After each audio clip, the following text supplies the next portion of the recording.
who is the CEO of Be Open IT. And his talk title is Innovate Confidently with CNO, the Kubernetes onboarding platform built by the tech African community.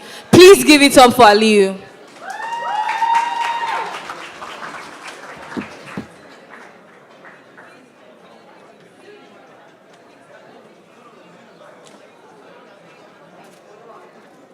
Hi, Oscar. Oh, okay. Hi, everyone.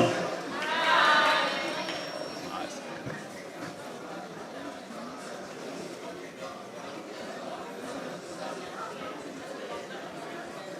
Yeah, hi, everyone. I'm very excited to be here for the OSCA Festival in Lagos.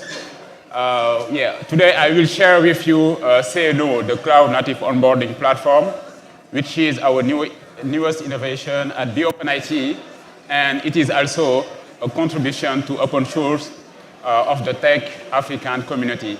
So, which means CNO is built right here in Africa. So before starting the presentation, I just have 3 questions. Who is a developer there? A developer. Okay.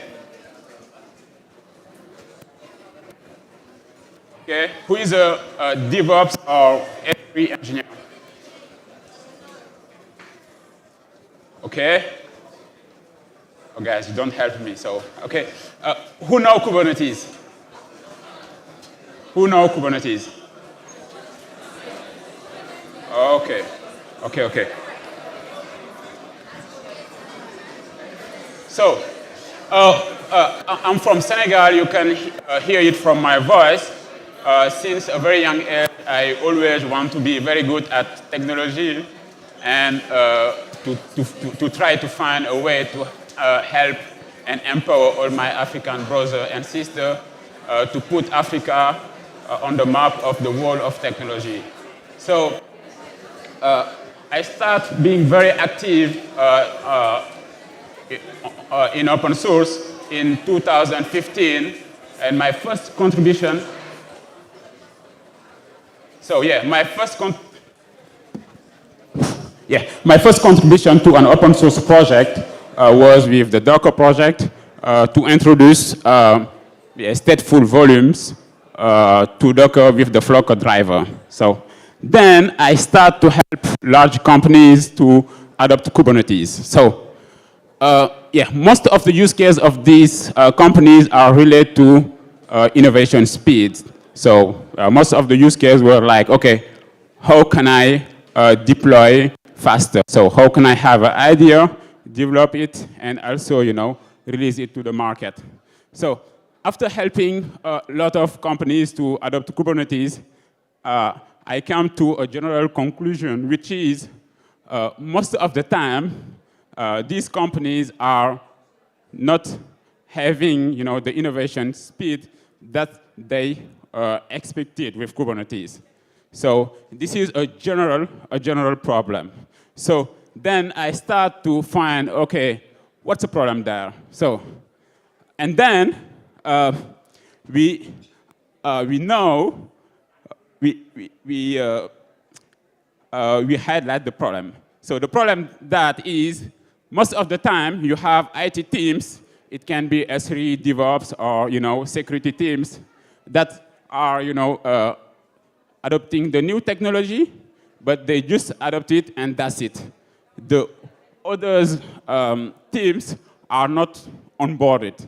So which means you have a gap between the IT team that are adopting this technology very well and the rest of the organization. So you have the product owners, the developers, and even the business the business teams. Most of the time, for example, like marketing teams, you have their own loop of innovation, and the technical side also have their own loop, which is a huge gap. So then, to solve this problem, we build CNO. So CNO will help any company, mostly large companies, when they're adopting, this technology to speed faster.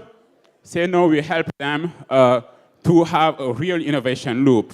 So from the business, project owners, developers, tech team, even marketing teams, every team is involved, on this innovation speed with Kubernetes. So with Seno, any large company implementing Kubernetes to go faster normally can do it. So now, let's see how Seno does it. At first, you have what we call Seno Hub. Seno Hub, it's something like a hub of a Docker hub of Kubernetes clusters. So yeah, Seno Hub, yeah, it's something like a hub of Kubernetes cluster. I think if you are a developer or you know containers, I think the explanation will make sense. So from Seno Hub, you can add all the cluster. Oh, sorry. Thank you. So from Seno Hub, you can centralize the management of all your Kubernetes cluster from any cloud. It can be on AWS, on Azure, on GCP, on-prem, on your own data center. Seno Hub will help your DevOps or SRE team to centralize the management so they can focus on tasks that have more value for the company. So yeah, after centralizing the management of their all Kubernetes cluster from any cloud, now the second feature that comes with Seno is the Seno onboard. So this feature is very important, and that's the feature that now will allow any company to innovate with Kubernetes. So with Seno onboard, any company can onboard all the teams. Any company can onboard all the projects, the developer working on this project. Also, with Seno onboard, for example, a project manager or a project owner can define its own project and say, okay, I have this project, I have these developers or the admins, and also, I want a total amount of CPU or memory or storage, and also, my project will have two environments. For example, we'll have a development environment and a production environment. So, yeah, the project owner can define all that. And after you click on the button, and all the developers will have access to deploy to Kubernetes. The admin will have access to monitor this application, extra. So let me show you briefly how Seno onboard works.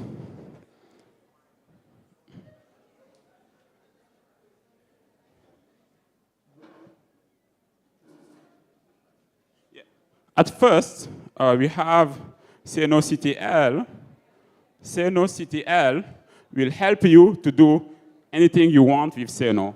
For example, if you want to install Seno, the only thing you need, is Seno install. So you just need a Kubernetes cluster and that's it. The Seno CTL will help you to install Seno there.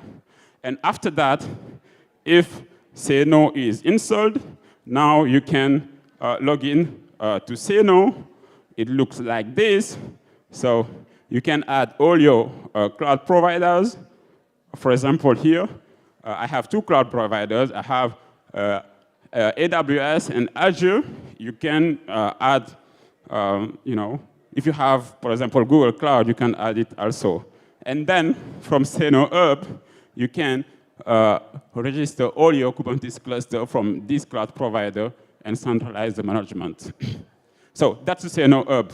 And the onboard path look like this. For example, here I create the OSCA project. And if you see in the OSCA project, I have two environments. One environment is targeting Azure, a cluster in Microsoft Azure. Another one also targeting a cluster on Microsoft Azure. And also you have all the team there. And if you have a new developer, rather than giving them all the access on any cloud, You don't need that. You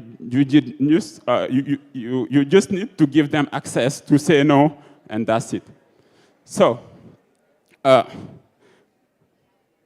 last feature that I want to show you is the Say No CD. So, in 2022, we know it. So, any company have DevOps team, and any company, after the feature developed by the developer can automatically build an artifact, for example, a Docker image. But in 2022, the company are not able, to have a real continuous deployment, okay? For example, to development, to production. So to solve that, we create Say No Deploy.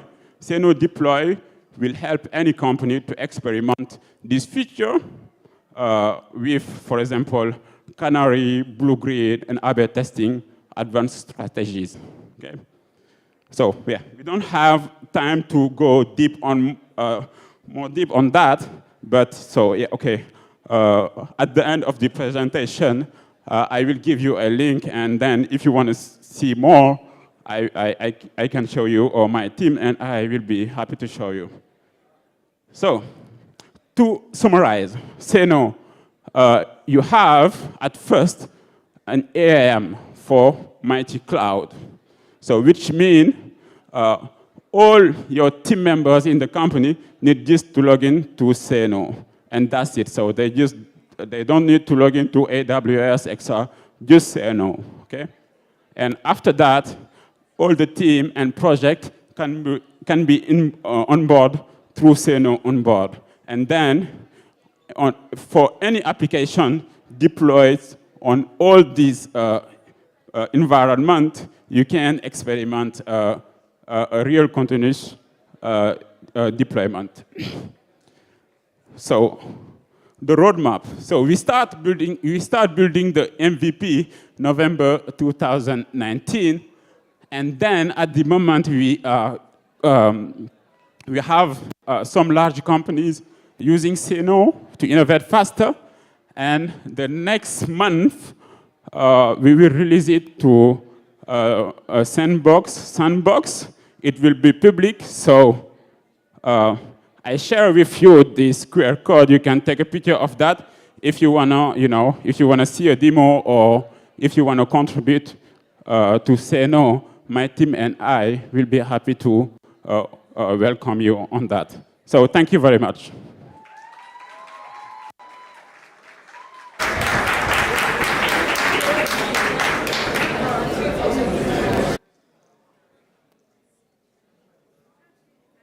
Thank you, Aliyu. If you have any questions for Aliyu, or if you just want to engage him, you can do that, when we do go on a break. Join me as we welcome Felix Ayola to speak to us about graphic design and open source.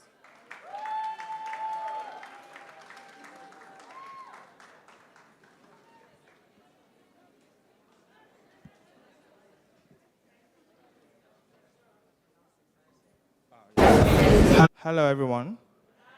Good afternoon. Okay. My name is Felix, and I'll be talking about graphic design and open source. So in 2019, somebody sent me a link to this thing that has blue colors, and they said the name of the thing is Oktoberfest. And they're like, oh, you're supposed to contribute to it, and you get a shirt after the whole month, and stickers and things like that. And, well, I tried. I checked. I went to the website, but I didn't even know how I was supposed to, start how to add anything to everything that was there. Everything was just like gibberish. And after a while, the month, after October, you can't contribute to Oktoberfest anymore, so you have to wait till the next year. And the next year, I tried to contribute again, But this time, I just felt like, okay, I contributed code instead, because I didn't exactly know how you're supposed to contribute to open source as a designer. Now, one thing that is very important is that, how many of you know this Burna Boy song? It goes, nothing way person never see. Now, you know how like that song is like really, really interesting, right? Do you know that he sampled Angelina Kidjo in that part? Like she already like sang the song like very, very, long ago. And like when you look at the music that Burna Boy makes now, for example, the one we just, sang together now, you look at them as masterpieces. You look at them as things that they are great work of, art, but he is also building on the foundations that people that have come before him had already laid down. Beats that they made, that they, opened up to the community and things like that. So when it comes to design, how can we do this? How can this happen for us? I'm not going to lie to you, it is very hard for designers to get into open source, but it's not as hard as it seems. Now, the first thing is that what does open source even do for designers? So when you start as a designer, it becomes hard for you to, get experience and tell other people that, okay, I've done this, I've done that, I've done this. You're looking for a job. But open source gives you this platform that you can start with. You can contribute to projects that exist, projects that everybody uses, projects that presidents, head of, industries in places use, and you would see your stuff and say, okay, I'm the one that made this, I'm the one that made that. Now, sorry, I'm just going to run through the slides. Sorry. Yeah, first off, open source is not for just developers. I'm very sure that there are a lot of people here that are not developers. If you're not a developer, let me see your hand up. Okay, yeah. Adorat. Okay, so yeah. During NSAS, right, it became very important that, as designers, people like designers get involved because we needed to create awareness. You needed to make posters. You needed to make things that you can use to talk to other people about the things that were going on. And, yeah, this was made by Chukwueze Adeze Victoria. She made these posters. It was printed, like it was a lot. And in different languages, Yoruba, Hausa, and like a lot of other languages like that. And these things were used to create awareness among, people that were not necessarily on Twitter to understand what NSAS is, because they were just saying, oh, NSAS is this, NSAS is that. Even the government tried to, change the narrative that, okay, they're just, spoiling things up and down. But this was one way in which we were able to get across to people that were not on Twitter and tell them that, okay, oh, this stuff that you're hearing, this is what it is actually about. And, yeah, this is another... these are BRT standards. So you see designs on BRT, right? And let's say you're a junior designer that somebody just employed today and you want to design for BRT. You don't necessarily know the dimensions they are supposed to design for. So if Oluwa went to the trouble of measuring the size of the various types of BRT buses, because they are not just one makers, there are a lot of like sizes. He went to the trouble of measuring and coming up with this. There's a whole PDF that has like about 4 different types of buses that you can design for. Yeah, this is open class. If you're a designer here and you know about open class, let me see your hands up. Okay, yeah. So open class was started by Oyeleye Ogunsoya, and what he did was that he would make illustrations and then he would post the how you can make that illustration. He will post them on Twitter and ask you to do that illustration. So what you do is like you post your own illustration that you made from his instruction that he gave. So if it's an icon, it will give you the precise measurements that you're supposed to use. Look at that last illustration. You can even see the grids that you just look at, place your own circles just like that, your lines and things like that to create your own illustration. Now, this is some of the posters that Timi Bolariwa made during last year when we were having protests for rape and things like that. So he made these posters to educate people. And this picture really went like very far. A lot of people use them as is their DP and things like that. You've got this one is like is very huge. So when you want to design for iOS, you have to follow their design system, right? And this is Joy Banks went through the trouble of creating a whole design system of components. So all you have to do if you want to design for iOS, after you get what exactly it is you're trying to design, will be to just pick different components, put them together, and your applications are good to go. These are typefaces that Google fonts, everybody, like a lot of people use them. Even all the typefaces that are for these events, that are available on Google fonts. Though, yeah, it's designers that actually contribute these typefaces to Google fonts. It's not like Google designs typefaces by themselves. Designers, typeface designers, design typefaces, they upload them to Google fonts for everybody to, download and use. This is font share, is like Google fonts too, and same thing, they have free typefaces there.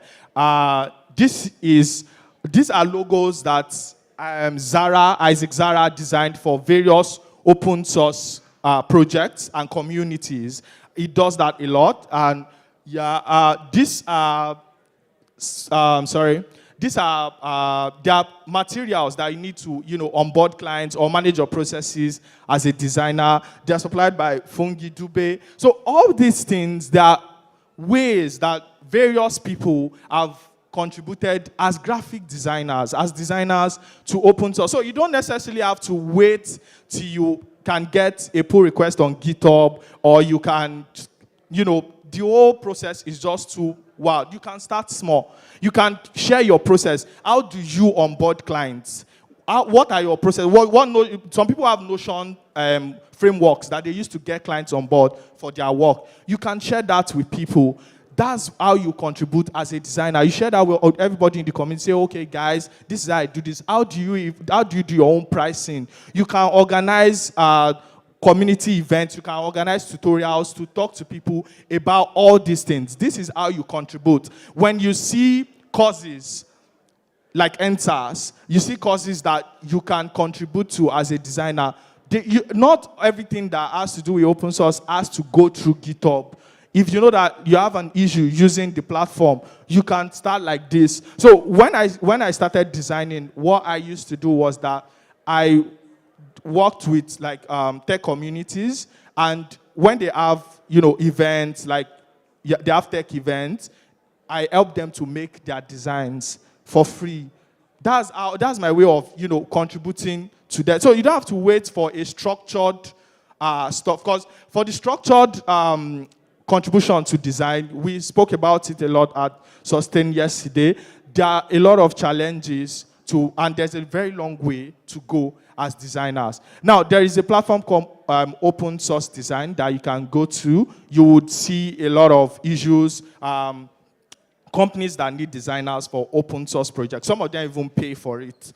So you would see all these things. You can go there and ask you want to contribute to this project, they will ask you. But the problem is that getting onboarded to this project is even hard. So you have to be somebody that is very determined. If it's just devs, you can just go to one repository on GitHub and do your stuff, and you'll be fine. So that will come to the end of my talk. So everyone, I want you to know that as designers, you can contribute to open source. Thank you very much.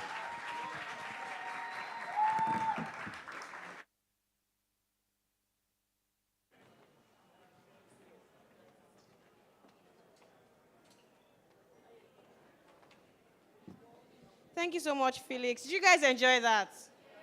Yay! Join me as I call on stage Ayodeji Ogundare. Ayodeji will be speaking to us about imagining a world without open source. I'm sure we can't imagine that kind of world.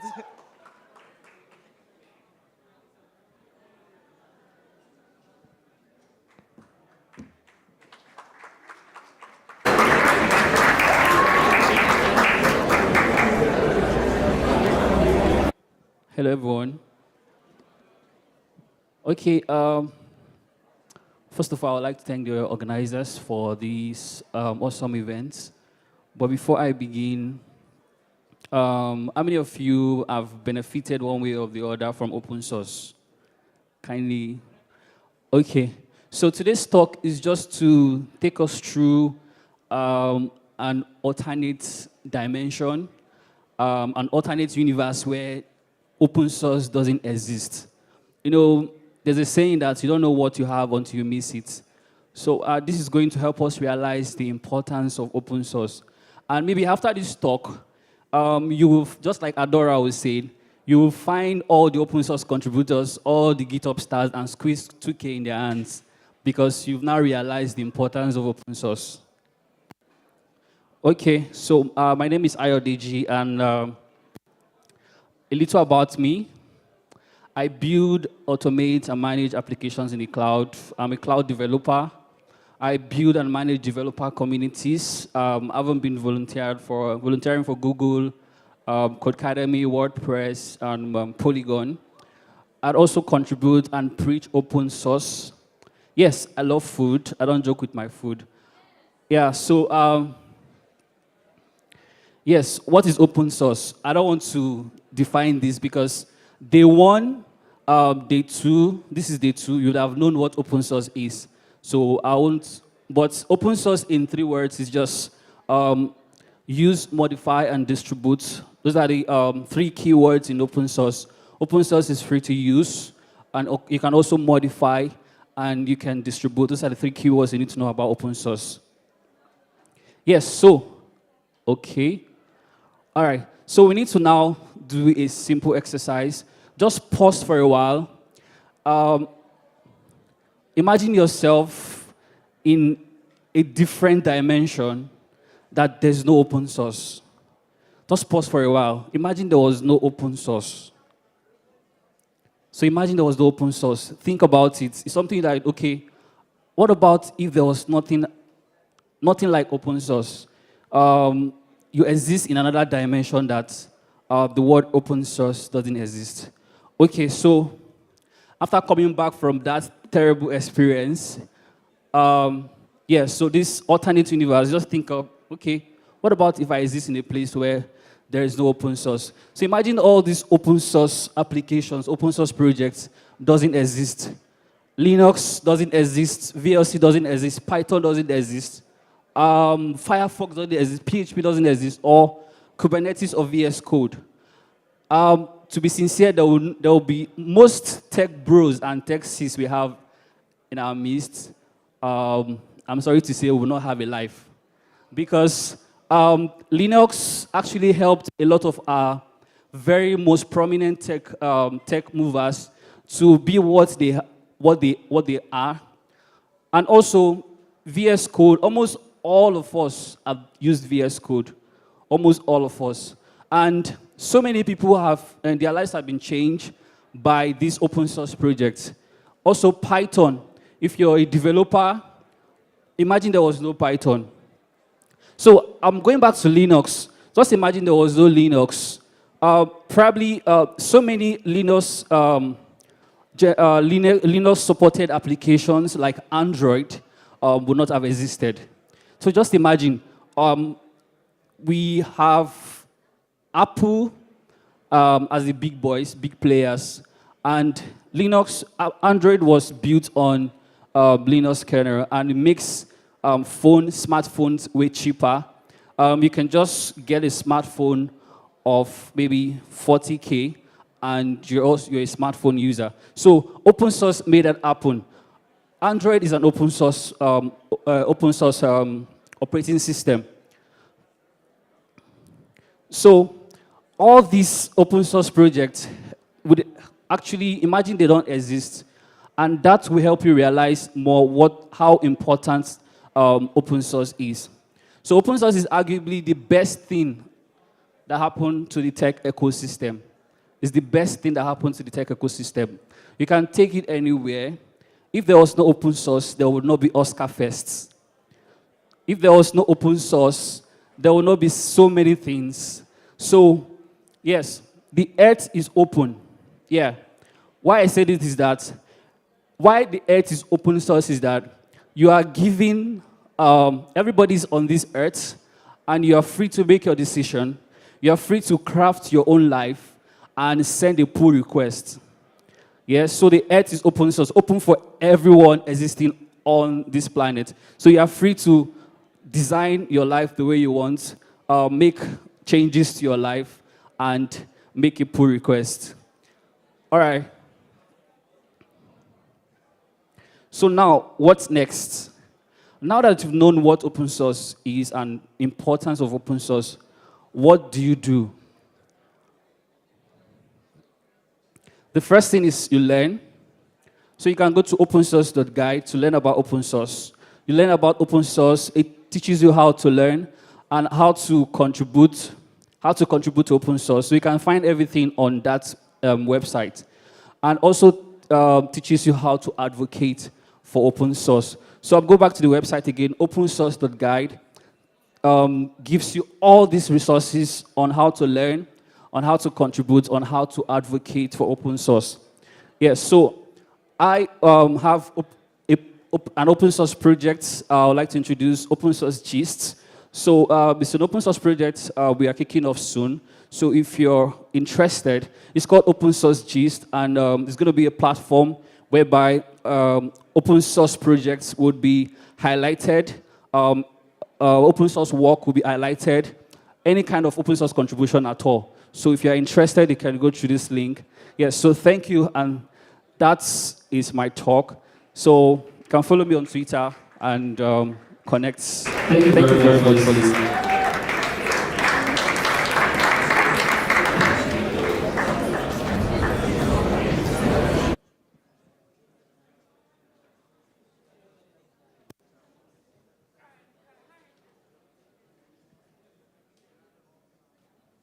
Thank you, Ayodeji. Ayodeji 1, Karen 0, because I was literally coming to tell him 2 minutes left.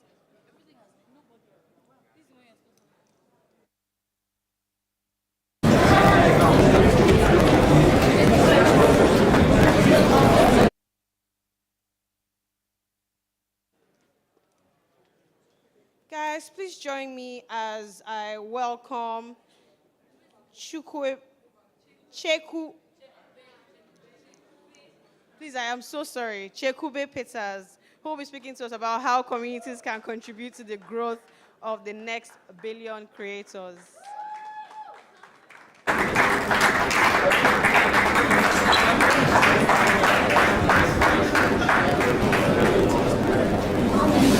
afternoon, everybody. My name is Chekube Peters. All right.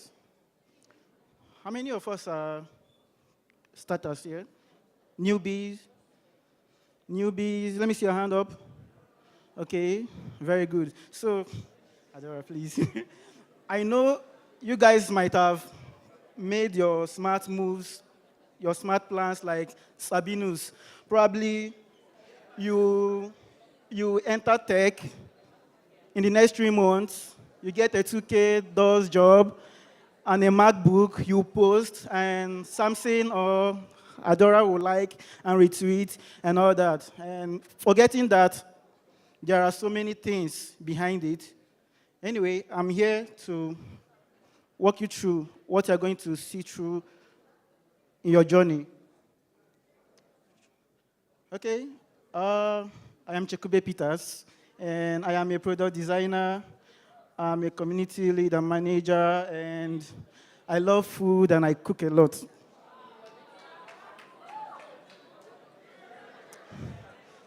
All right, so we'll start with the challenges faced by newbies, the next billion creators, and how they can overcome them.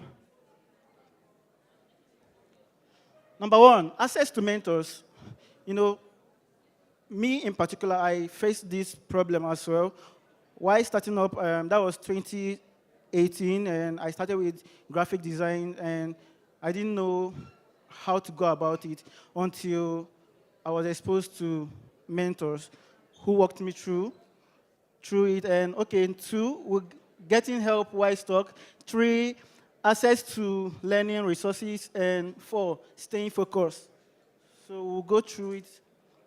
So when you belong to a community, you get to see someone who has more experience in the field you are interested in, who can mentor you. Sometimes communities do have mentorship programs. Like we have Techrity. They always organize a mentorship program to mentor newbies as well. Getting help while stuck. Okay, don't see it as a crime to ask for help or to source for help. Even our senior devs source for help when they are stuck. Feel free to ask questions. In communities, there are people who are ready to answer you. Any question you like, you should ask. They will be there to answer you or give you a pointer to your questions. Access to learning resources. You know, the best place to get resources to learn is in your community. Like, we have communities like designers tribe, design tribes, and they all do is the things they do is just provide resources for designers to learn, provide other stuff. So if you ask questions there, they can give you resources to learn. PDFs, videos, and sometimes online courses. Staying focused. This is the big deal here. Most of us will want to jump from front end to back end to UI, UX at the same time. No, it doesn't work that way. You will lose focus. Let's just try stay focused on one track, after which we'll move to the other. Master one, and you will move to another one. Communities. Okay, how communities contribute to the mental health of the next billion creators. Yeah, in communities, they do organize talk shows, space, Twitter space, meetups, and they invite experts to tell you how they have gone through these processes, which you're about to start. And they will tell you how you can go through yours. And also, they will tell you how to negotiate while you are going through your interviews and all that. Benefits to get from communities as a newbie. Okay, we have a lot. Number one, we'll start with learning resources. Number two, we have mentorship. And number three, job opportunities. Yeah, job opportunities. Most communities do post any job opportunity they come across first to their community to help out their immediate members first before they can actually post it outside. Communities to join as a newbie. Okay, I'll start with open source. We have Open Source Africa, of course, to help you know how you can contribute to open source. Now, these are the community I'm actually affiliated with. Techrity, Design Tribe, Extend Africa. These Techrity helps you to navigate your journey on tech. While Design Tribe is a community for designers, you interact with your fellow designers and all that. Then Extend Africa is for AR and XR stuff. They do augmented reality and all that. Thank you.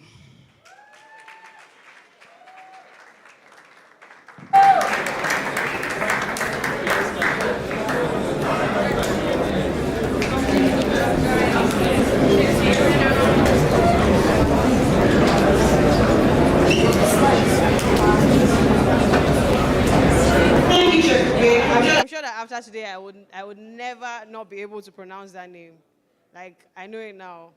Thank you so much.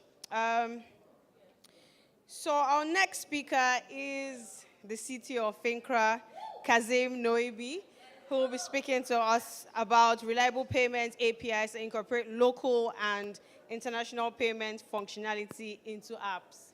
So guys, please put your hands together for Kazim Noibi.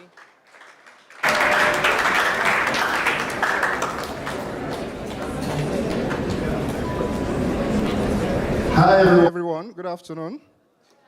My name is Kazim. I'm the CTO at FINCRA. While I'm waiting for my slide to come up. So FINCRA is a company with a simple mission, and that mission is for us to be able to send money as easy as a text message. We have different products for you. If you're a developer out here and you're building anything that requires sending money across board without restrictions, we have everything that you need to do all that. And after my presentation, I'll also be telling you that we're also hiring very well for senior engineers, middle-level engineers, and even entry-level engineers who are very fresh in the industry. Are we good?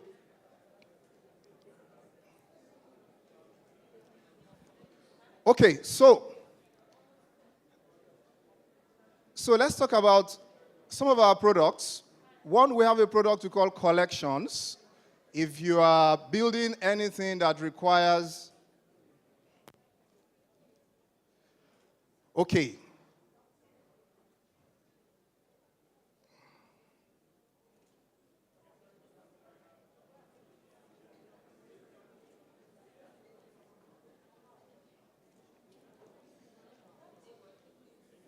Okay, so if you are building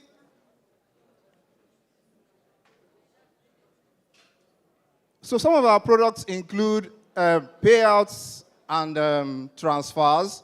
If you are building any product that requires you to send money or that requires your users to send money to any account within the countries that FINCRA covers, presently, FINCRA is able to deliver payments into about 30 plus countries all over the world, and we provide you with APIs for you to be able to achieve that across your different applications. We also have our collections products. Our collections products allows you to receive money from anywhere in the world in the currencies that we provide. We have virtual accounts. I'm very sure you might be used to virtual accounts in NGN, in Naira. We at FINCRA, we have virtual accounts in Great Britain pounds and EUR. We're launching our USD virtual accounts too very soon, and we're expanding across the continent. So what does the virtual accounts do for you? I was having a discussion with someone who is building a food delivery app. In your food delivery app, let's say you need your users to send money. You know, a lot of people now do not want to pay before delivery.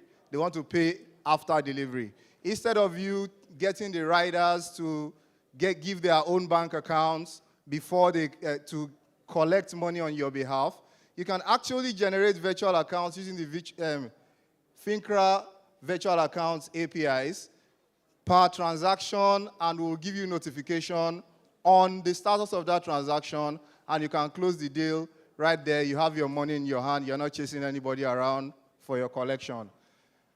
We have our quotes and conversion APIs, which allows you to get instant rates for cross currencies. Let's say you are trying to do payouts to Europe from a Nigerian wallet. Our quotes API allows you to get rates before you do that transaction. We have our wallet management APIs that allows you to create wallets, several wallets for your users in case you don't have a wallet system in place in your application.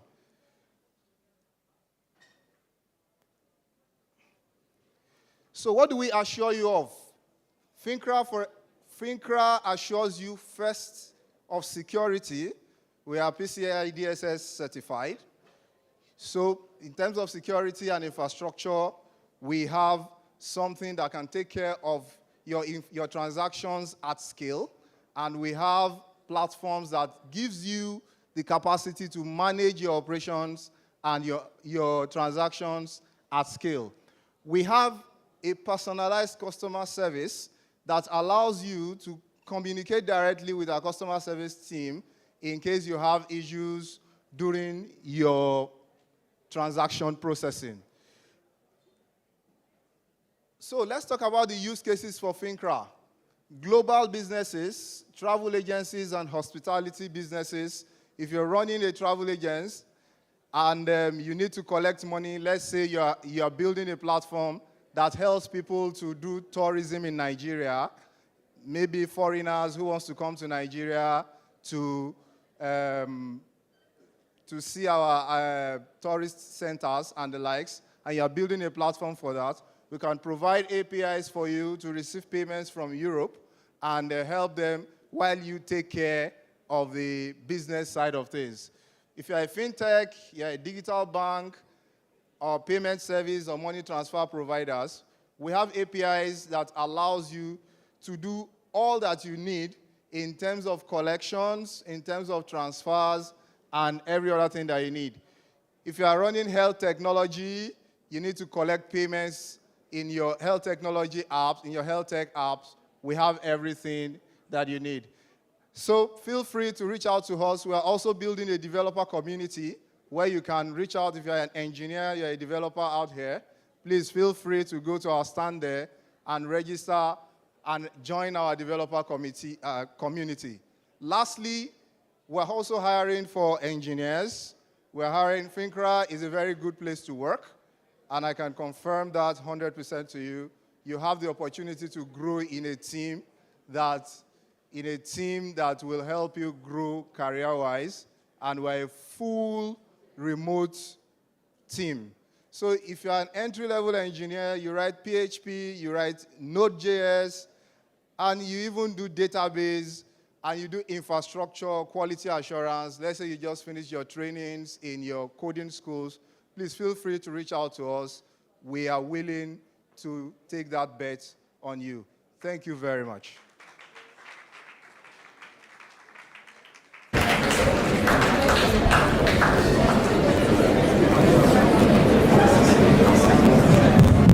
Thank you so much, Kasim, for that. So now moving on to our next speaker, Mardia Oduwole, and she will be talking about procrastination as a success instrument, a double-edged sword for and against career growth.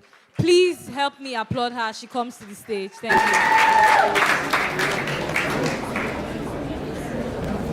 Today, I'll be talking about a problem quite a number of people have in their career life. In their career life. It is not poverty, it is not lack of education, and it is not unemployment. My name is Maridia Oduwole, and today we are going to be talking about procrastination as a success instrument, a double-edged sword for and against career growth. Yes, procrastination can make and break your career depending on the power you give to it. How does this work? Okay, so if you're a procrastinator, you'll be very familiar with this life cycle. I'll do it later, I'll do it tomorrow, I'll do it some other time. The I'll do it never ends. You are just not going to do it now. That's the point. The cost of procrastination is the life you could have lived. Yes, procrastination robs us of life-changing opportunities. We get to postpone that application, the assignment, and stuff that can actually take our name to places, give us opportunities we've been yearning for. When they finally come, we procrastinate the application process, and then we begin to feel like, I could have done this, I could have done that. How procrastination happens. So this is like the 6 steps of procrastination. False security is the first one, where we start with, I still have a lot of time. I have like 2 weeks. 2 weeks is not coming, it's not ending soon. I'll do it some other time. Then we go to laziness. I need motivation. I'm just not in the right state of mind to do that task now. I'll do it some other time, and all those things that we tell ourselves. Then excuses, if I don't give my cat love, the cat will die. So you rather give your cat love rather than doing your tasks. Then denial. There are sometimes that you know the truth, you just deny it because you want to deny it, because you do not want to put in the work and all of that. Then crisis, that's the point where you tell God, God, I'm not going to procrastinate again, give me other opportunities and all of that. But then you're still going to rinse and repeat. You know, now you're too big. So types of procrastination. We have active procrastination. Active procrastination is where you purposely procrastinate an important task to do other important tasks. For example, now you might have a deadline for maybe weekend, and you have another one for upper week. So you try to do the one for weekend first. That way you're procrastinating the one for upper week, but you're doing productive work. It's not like you're wasting your time doing something else and all of that.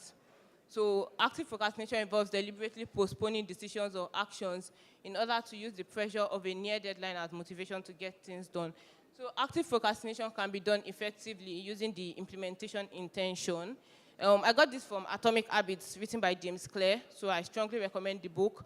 So these are examples of implementation intention. So I, behavior, period, and other tasks. Example, I'll send out the email after I'm done working on this presentation slides. So that means when you're done working on the presentation slides, you do not need to think of what to do. You already know that you have to send out the email. Then the next one, I will behavior at time in location. I will work on my open source project at 4 p.m. in the library. So you know that by 4 p.m. you have to be in the library. And when you're in the library by 4 p.m., you do not need to think of what to do. You have to work on your open source project.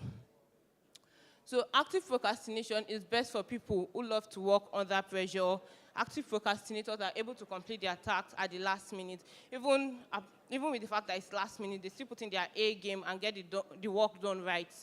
Then active procrastination is done by procrastinators who know their onions. So you can't be somebody that you're still dealing with traditional procrastination and leaving things till deadline, thinking you will get it done perfectly. Then now we have passive procrastination. Passive procrastination involves postponing tasks due to inability to make decisions or to do things in a timely manner. And it's mostly caused by fear and laziness. So basically, it's either you're scared of the task, you really do not know if you can put in your A game, you do not know if you are worth it or if you can do it, or basically because you're looking for a head start, you believe you're not motivated, or maybe because you feel like you can do it later. Then deadlines do not motivate passive procrastinators. It makes them panic. They are always scared. Oh, I have 2 days to go. What do I do in that 2 days? And they don't do anything. Then passive procrastinators lack organization. They are easily distracted and always busy. You know, recently people started talking about the difference between being busy and being productive. So passive procrastinators are always busy, not always productive. So dealing with passive procrastination, there's actually no manual to deal with it. You just have to know what you want, and you have to be intentional about who you want to be so that you will not be among the set of people that will be saying, the life I could have lived. Then these are like some steps I outlined. Number 1, set goals. You set your goals. It could be yearly goals, it could be monthly goals, it could be weekly goals, it could be daily goals. Just set goals, know where you are going to. Then break large tasks into small, actionable ones. It is easy to say, I want to create an open source project, and you keep on postponing. But if you break it down and start with create a GitHub repo, all of that, so by the time you are doing it one by one, you get to tick, and you see that you are making progress. But if you just say create an open source project, as long as you've not created the open source project, you still feel like you've not done enough, and you might eventually procrastinate till you abandon it. Then focus on one task at a time. Most of us are deceived to believe that multitasking actually works. It works for some people, but most of the time you spend working on 2 projects interchangeably, is more than the time you spend working on them individually. So find the perfect productivity system / technique for you. We have flow time, Pomodoro, and some other ones that helps you focus. In case you're the kind of person that gets easily distracted, you can look at one of them and pick the one that works for you. Then let what is at stake remain at the back of your mind. The condition of this country is enough to motivate you, so you can put that at the back of your mind so that you keep moving. Then productivity apps you might want to explore. Forest is like a timer kind of app. What it does basically is it times you, and the beauty of Forest is that if you tell you want to work for 30 minutes at a go, once your 30 minutes have passed, it won't ring. So that way, if you're engrossed in what you're doing, you won't get distracted, and until you're done, you would like not know. Then Anydo is like a to-do list app. But you can integrate it with your Google Calendar. It has like a widget feature that can be on your home screen, and it can, Forest block apps, like distracting apps, but Anydo does not. Then App block is like to block apps. You can block for as long as 4 hours using the free version. Then Notion is for organization, to keep yourself organized, to keep your things together. Then books you might want to check out. The first one is supposed to be Atomic Habits by James Clear that I mentioned. So the ones here are 60 Second Self-Starter by Jeff Davidson, Do It Now by Tracy Weaver, Is That Frog by Brian Tracy, and Habits of Highly Effective People. These are books that, if you do not read books, you can try to get the audio version, like we have audio books now, so that you can learn the same lesson people who read actually get. Thank you very much for listening. My name is Mardia Oduwole.